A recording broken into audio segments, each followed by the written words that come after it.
Islanders, I think it's safe to say that the executives from Carnival Cruise Line and Carnival Corporation have had a long week due to the rollout of the Carnival Rewards program, but their week is turning around as they share their earnings for Q2, and it was a record Q2, and now they're counting their money all the way to the bank. Wait until you hear how Carnival Corporation did in Q2, and could this be a reason why they roll out the Carnival Rewards program? Carnival is also responding to the Poop Cruise documentary. Amanda told me, I wish you would stop using that phrase, Poop Cruise. It's pretty crappy. You see what I did there? We will share Carnival's response with you on the show today. Plus, what is going on with the Carnival Vista? Some planned maintenance. Carnival Cruise Line has shared to some guests, hey, we're going to be in port a little bit longer due to maintenance that's needed for the Carnival Vista. We will talk about it, what we know, what we don't know. We all need some time in the islands. Let's go there now on Island Time.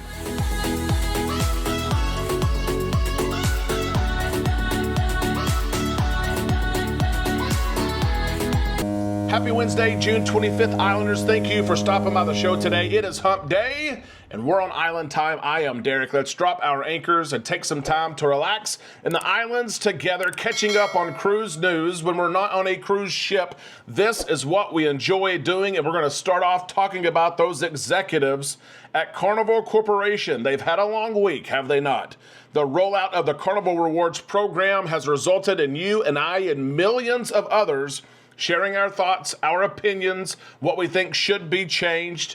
And those executives are listening to us. They made a statement just a few days ago. I mentioned it on the show. They are listening to us.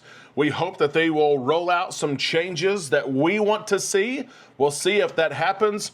But as of now, their week, their attitudes have flipped around because Carnival Corporation announced they had a record Q2. Never done better before, never made more money, never felt so good ever in 50 plus years than Q2 of 2025. Executives are giving each other high fives. Bring the briefcases in, load the money up, put it in the truck, take it to the bank. Let's go.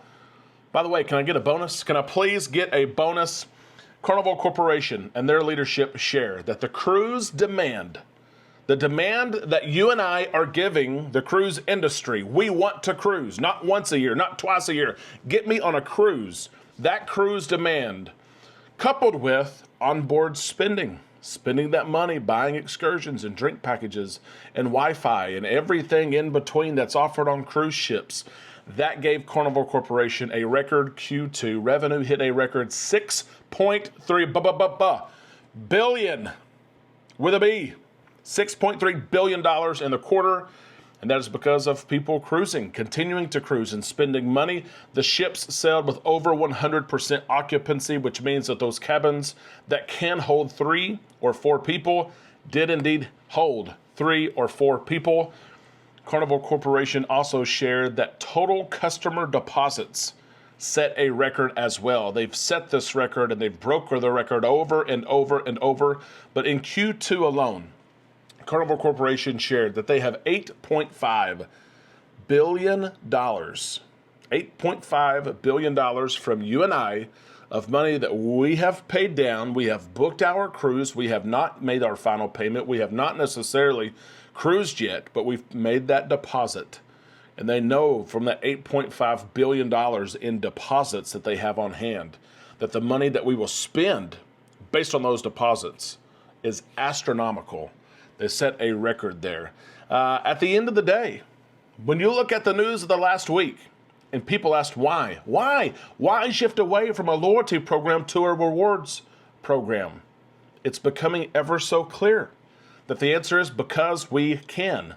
Think about this. With the cruise demand and people wanting to cruise right now, if there's 8,000 people wanting to get on a 6,000 passenger ship, does Carnival really care which 6,000 of the 8,000 people actually get on board the ship? Do they care? Not necessarily. And honestly, in Carnival's eyes, they want the 6,000 people that's going to have the most money, have the most spending power, going to purchase things on board and have a credit card in which to do so in the Carnival MasterCard. So at the end of the day, it doesn't matter. And I know you're thinking this, but I helped save Carnival after the pandemic, when no one wanted to cruise, when ships were selling at 30 and 40 and 50% capacity. I helped save Carnival. And it's nice that you feel that way. It's nice that you went on all those cruises. Those cruises were cheap. Those cruises were very cheap. The financial institutions, the financial industry, the banks saved Carnival. They saved Carnival. Carnival has got to be loyal, of course, to those banks. Of course, they're making back those payments. They're still in debt. But the more I think about this and the demand for cruising again, 8,000 people want to get on a 6,000 passenger ship. Who cares which 6,000 people get on board that ship? Do you think Carnival has that mentality? Do you think this is part of the reason why they announced the Carnival Rewards program? Share that with us in the comments section below. I also wanted to share this news. This has been so interesting, the build up to this, and now that the documentary is out and there's reviews on it, it is actually very good. The Poop Cruise documentary, this episode is part of a whole series of episodes. You can look it up, Trainwrecked. But it's interesting to see what's been done. The documentary is less than an hour, but it's pretty good. You need to take some time to watch this. Of course, this is the Carnival Triumph, the 4-day cruise to Mexico and back, the engine fire that took place in 2013. It's interesting that there were literally cruisers that were part of this documentary, those who were on board. The cruise director, Jen Baxter, was on board, other crew members, lawyers, members of the media, Carnival's PR team as well. This is a mixture of all kinds of different roles, and Carnival Cruise Line has released a statement, has shared kind of their thoughts on what took place on this cruise. If you're a cruiser or not, you remember this poop cruise and how crappy it was. Carnival Cruise Line sharing this in a statement. The Carnival Triumph incident over 12 years ago was a teachable moment for the entire cruise industry. A thorough investigation following the incident revealed a design vulnerability, which was corrected and led Carnival Cruise Line to invest more than $500 million across our entire fleet in comprehensive fire prevention and suppression, improved redundancy, and enhanced management systems, all in support of our commitment to our robust safety standards.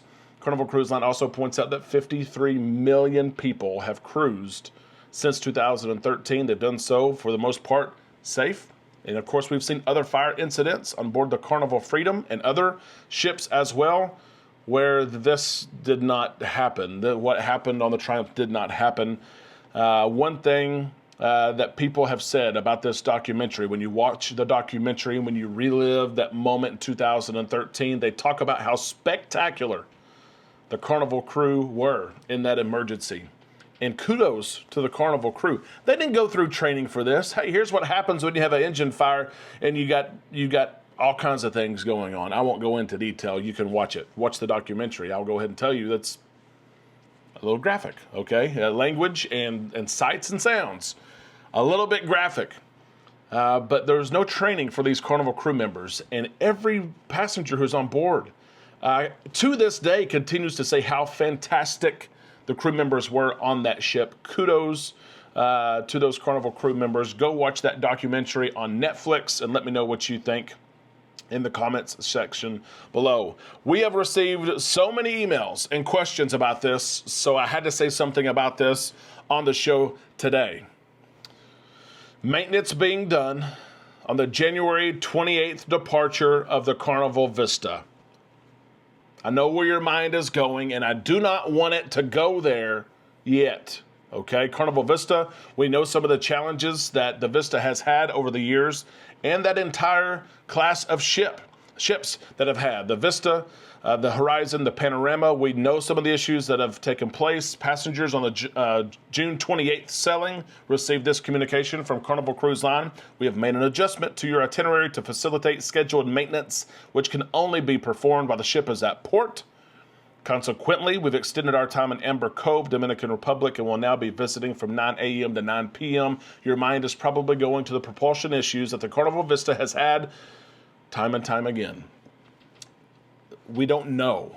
We don't know necessarily what the scheduled maintenance is. There's been no reports of the Vista having propulsion issues, and that's why I tell you, don't let your mind go there yet. This could be anything under the sun, under the sea, that is taking place.